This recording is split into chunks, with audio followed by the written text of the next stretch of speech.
வைத்துக் கொள்ளுங்கள் இந்த வார்த்தையை. உங்கள் மனைவி உங்கள் விலா எலும்பிலிருந்து உருவப்பட்டவள். விலா எலும்பு வளைவாகத்தான் இருக்கும். அதை நேராக்க முயற்சி செய்தார், அது உடைந்து விடும். உங்கள் நெஞ்செலும்பு உடைவதற்கு நீங்கள் ஏன் முயற்சி செய்கிறீர்கள்? அது அப்படியே விடுங்க. அதன் இயல்பு அப்படித்தான். அந்த இயல்பு அப்படின்னா pebble is a pebble, rose is a ரோஸ். பேட்டர் ஆப்ல ஒரு பாட்டு வரும், ஒரு வரி வரும், ரொம்ப பிடிக்கும் எனக்கு. உனக்கு என்ன பிறந்தது உனக்கே தான், கிடைச்சதை வச்சுக்கோட அவ்வளவுதான். அப்புறம் கிடைச்சதை வச்சுக்கோட அவ்வளவுதான். விடியும் பார் விடியும் பார், விடிய விடிய விடிய விடிய பெட்டரா பெட்டரா பெட்டரா. அதுல இந்த ஊர்வசி ஊர்வசின்னு ஒரு பாட்டு வரும். அதை நான் இப்ப கேள்வி கேட்டா யாரும் பதில் சொல்ல மாட்டாங்க சார். எந்த படத்துல வருது, யார் பாடுற? அந்த ஊர்வசி பாட்டுல எனக்கு ரொம்ப பிடிக்கும் மேடம். அந்த ஊர்வசி ஊர்வசி அதுல ரொம்ப அழகா எழுதியிருப்பாங்க அந்த கவிஞர். பூனையில் சைவம் கிடையாது, ஆண்களில் ராமன் கிடையாது, புரட்சிகள் ஏதும் செய்யாமல் பெண்ணுக்கு நன்மை விளையாது, கண்ணகி சிலைதான் இங்குண்டு சீதைக்கு தனியாய் சிலை ஏது, பிலிம் காட்டி பொண்ணு மாட்டலே நாட்டே கிட்டி. என்ன சொல்றேன், ஒரு பாட்டு இருக்குதுன்னா நிறைய விஷயங்களை டெலீட் பண்ணிட்டு உயிரா இருக்கிற விஷயத்த மட்டும் எடுத்துக்கணும், பறவை மாதிரி.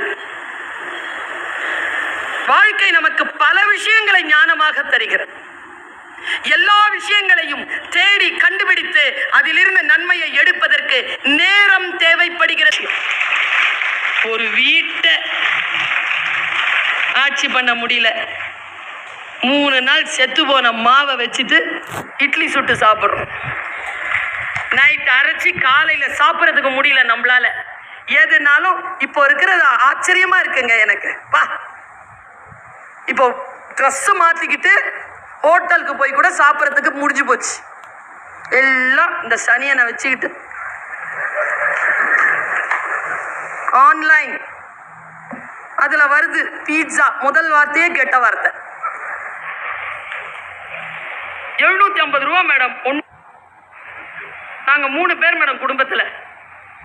ஒரு வாரம் நல்ல வலுவான சாப்பாடு. இந்த சார் சொன்ன எல்லா சம்பா அரிசி, மாப்பிள்ளை சம்பா, கோதுமை, தென்னை எல்லாத்தையும் வாங்கி வச்சு 1 மாசம் 1 வாரம் நல்ல கருவாட்டு குழம்பு வச்சுட்டு கறி குழம்பு வச்சுக்கிட்டு சாப்பிடலாம். சாப்பிடலாமா இல்லையா சார்? ஒரு பர்கர்ல முடிஞ்சு போகுது. இவர்கள் எப்படி காலத்தை, நான் இப்படி சொல்கிறேன், ஏன் இன்றைய குழந்தைகள் திருமணம் செய்து கொள்ள மாட்டேன் என்கிறார்கள்? 30-35 வயதை ஏன் தள்ளி போடுகிறார்கள்? ஏனென்றால் அவர்கள் காலத்தை கணிக்கவில்லை, காலத்தை அவர்கள் கையில் பிடித்திருக்கவில்லை, காலம் அவர்களை கடந்து ஓடுவதை உணரவில்லை. ஓடியதற்கு பிறகு உட்கார்ந்து அழக்கூடியவர்களை திரும்பி பார்த்து சிரித்து விட்டு போகிறது காலம். காலம் அப்படிப்பட்டவர்களுக்கு துணை செய்யாது. யாருக்கு துணை செய்யும் என்றால், யார் அதை விட கரெக்டா எழுந்து நின்று அதை ஜெயிக்கிறார்களோ அவர்களுக்குத்தான் காலம் துணை செய்கிறது.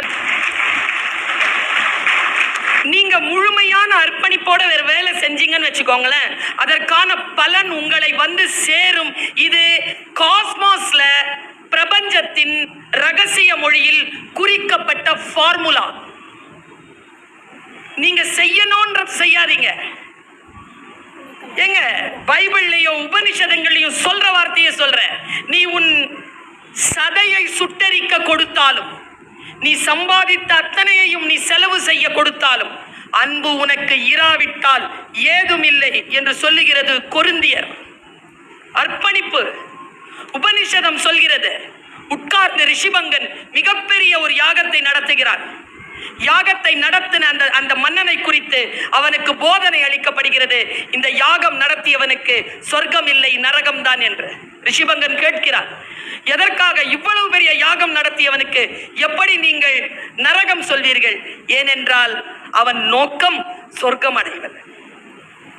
சொர்க்கம் அடைய வேண்டும் என்பதற்காக எந்த காரியம் செய்தாலும் அது கணக்கில் எடுத்துக்கொள்ளப்பட மாட்டாது.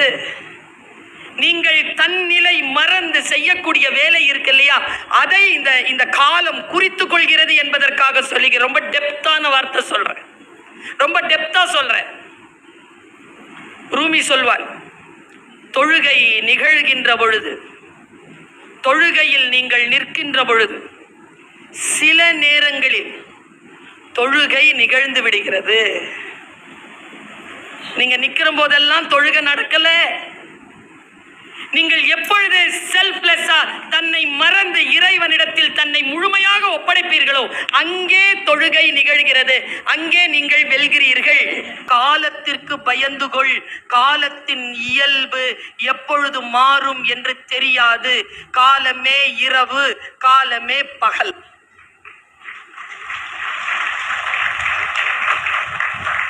It is out of your control. It is not under your control. நீ அதை கண்ட்ரோலே பண்ண முடியாது. அடுத்து சொன்ன வார்த்தை தான், காலத்தை ஜெயிக்க முடியாது.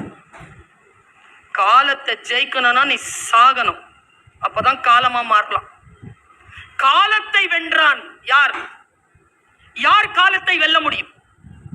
பாருங்க, காலத்தை யாராலும் வெல்ல முடியாது. காலம் கடந்து போன பிறகு அதே பகை உணர்வோடு இருக்காதே, சமாதானம் செய்து கொள்ளு சொன்னார்.